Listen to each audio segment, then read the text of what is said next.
Well, hello there. I'm here at Penny Hill Park with Eddie Jones, the England coach. Eddie, thanks for your time with the interview. You'll be able to see that interview on our first Rugby Tonight show, which is on Wednesday, the 31st of August. That's a new slot on BT Sport every Wednesday from the 31st of August. Eddie Jones very kindly gave us his time.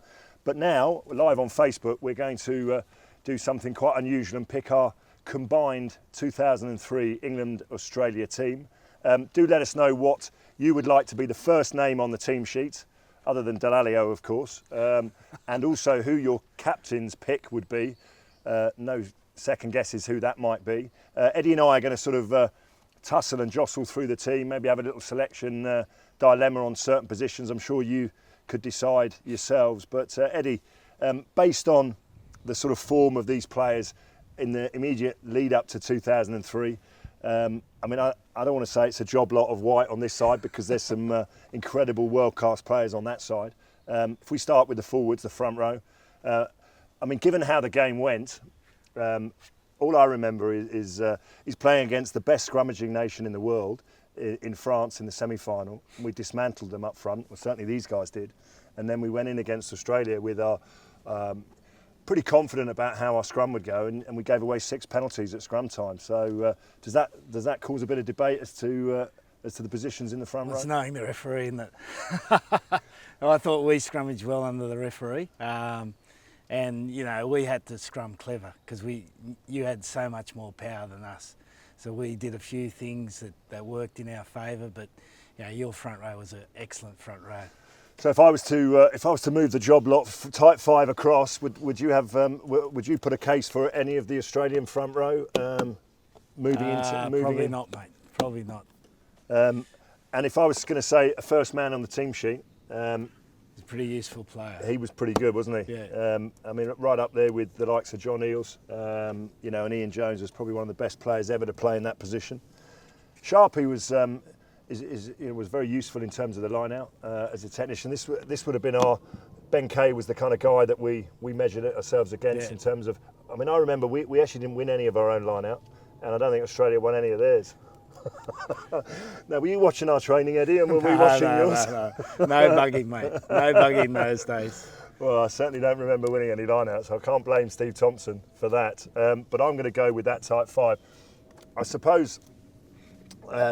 The biggest area of debate is around the back row for me and the halfbacks, and we'll get on to the halfbacks in a minute. But you had some exceptionally talented players. I mean, these guys caused us a lot of problems in terms of our, going into the match. We always had a strategy for how we would deal with them. Just talk us a little bit about Smith and Waugh particularly. Well, you know, they're both out and out open side flankers. George was a more played a fuller role. You know, Waugh was more of what we'd call a fetcher. Yeah. But both of them were so important for the sort of game we had to play. Well, on that basis, as they're both open side flankers, I'm going to put him in the team. Yeah. I mean, the fact that he actually got kept in Sydney in 2003, didn't play. I mean, he was a food bill for most of the tournament. And he turned up for the French game. I remember he gave away a penalty and conceded the try at the back of the line out. He sort of said, lads, sorry, I'm going to really apologise. But he was the most outstanding player that I played with. He was exceptional. So he goes in the team. Can you make a case for maybe George Smith? Yeah, I reckon that's a debatable one. George Smith or Baxton was super player, but George Smith, good player as well, very good player. Yeah. You know, you guys cope with him well, but he certainly gave us a point of difference. Well, that'd certainly be one for you guys to add your opinions on Facebook. I'm going to leave Neil back in there because one, he lives a lot closer to me than George Smith does now, so he would he'd actually kill me if I didn't. But secondly, I think Neil Back was at his peak, certainly in 2003. I think George Smith became an exceptionally good player. You know, certainly the equal of this guy later on in his career. Probably peaked for Wasps last year, mate. He certainly did. Picked up all the awards. Obviously, I have to pick myself. I'll give you that, mate. Yeah, thanks, mate. That's very kind of you. So we're doing well so far. We've got an All England pack. Just a little live reminder to all of you to let us know who your first pick on the team sheet is, and also who your captain's pick is, if it's not Martin Johnson, of course.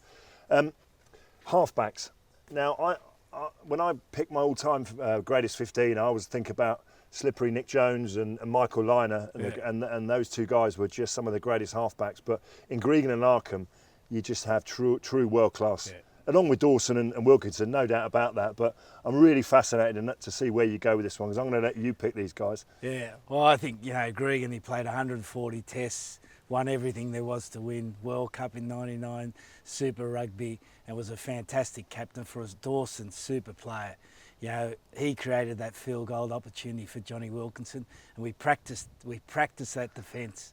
And Justin Harrison just took his eye off him, and he went through Dawson, got that extra 10 metres, which created the opportunity for Johnny Wilkinson. But I'd have to say, in terms of the influence of the game, and certainly our game, George deserves his spot. I'm going to go with you there. I agree with you. That's taking nothing away from Matt Dawson, who was instrumental, as you say, in setting up that field position for Johnny Wilkinson, and was a true warrior. But he had a real tussle for the number 9 jersey with the likes of Kieran Bracken and sometimes Austin Healey as well. So we're going to leave Gregan in there.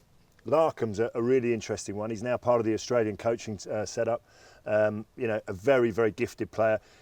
If I told you that actually the way we thought about the final was, we said if we could get rid of Stephen Larkham, he was our biggest threat, if I'm honest. And every time he got the ball, we said we need to do everything we possibly can legally to make sure he's removed from the field of play. And and try and get him in and tie him into as many rucks as possible. I'm sure you probably said the same thing about Wilkinson as well. I remember we tried to target Johnny's right shoulder because he had an injury there, but he tackled everything that came that way. He didn't play again for 4 years. I mean, poor man did not play for England. It's an incredible statistic. He did not touch a rugby ball on an England field for 4 years. I think England would have had to completely change the way they play with Stephen Larkham. He is truly world class, but I think just given what he achieved in the game, I think it would be wrong of us not to put Johnny Wilkinson in there. Do you agree with that? That'd be fascinating. Let's move on to the centres. Sterling Mortlock, he's a true warrior. Mike Tyndall, we've got Greenwood and Flatley. Will Greenwood. I'm going to be sort of controversial here and say that this guy has to play because he's just one of the great creators, and he was and if he doesn't play, then Johnny doesn't ideally know exactly what's going on because he's his eyes and ears. Now I'm going to let you build a case for Mortlock because I think there's a nice sort of symmetry to picking those two together. Would that be fair? Yeah, well, Greenwood, all the stats we did on Greenwood, he was so instrumental in the final passing try, creating opportunities, and he was the guy we really kept close tabs on. Mortlock, I think there was no better gain line runner in the game. And for 6 or 7 years he terrorised international teams.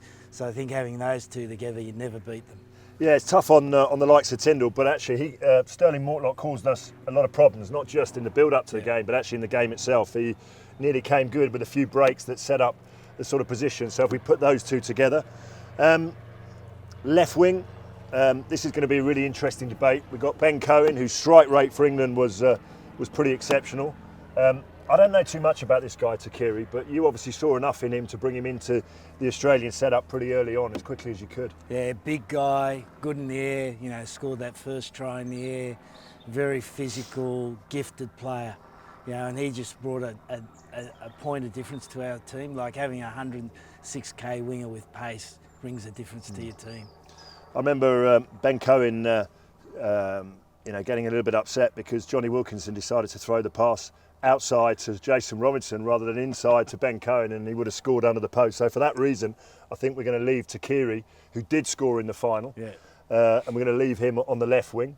Right wing, Eddie, I think I'd like to think that this man probably just has this guy does things on a rugby field that no other player could do, Jason Robertson. How quickly he took to rugby union was a lesson for all players who decide to come across from Leeds, because he didn't just do it with natural ability and talent. He did it because he buckled down, he got his head down and worked exceptionally hard, and he's one of the nicest guys you would ever wish to meet. So Jason Robinson goes in there. And finally at fullback, we've got Josh Lucy or poor old Rogers. These guys had a bit of a tussle. I think they came head to head a few times. Yeah, no, good players, both good players. What was your feeling about Rogers? What was? Well, Rogers had amazing gas. He had a fantastic left foot kick. So just added variety to the attack and absolutely fearless. Yeah, Lucy, good player as well, very good player. Okay, so that's 1-0 to England then. We're going to put Lucy in there, just based on the fact that his career lasted that little bit longer. So we've managed to get a few Australians in there. We've got Takiri, we've got Sterling Mortlock and George Gregan. I'm sure there'll be a lot of Australians living in London or watching this all over the world on Facebook that might disagree with that and say that They're going to be unhappy. there's going to be three certainly unhappy Englishmen with myself. Just a couple of additions on Facebook Live. Mike Norris is saying we'd have Richard Hill down as captain. And Ben Chandler is saying that Johnny Wilkinson would be the first name on the team sheet. He certainly was in the World Cup final. Yeah. He wasn't for 4 years after that. Wilkinson would be my first choice, and Mike Norris saying no Aussies in the pack. Well, I don't think anyone's going to argue with that. But Eddie, thanks for your time today. Really pleasure, appreciate that. It's been fantastic, and keep your views coming in.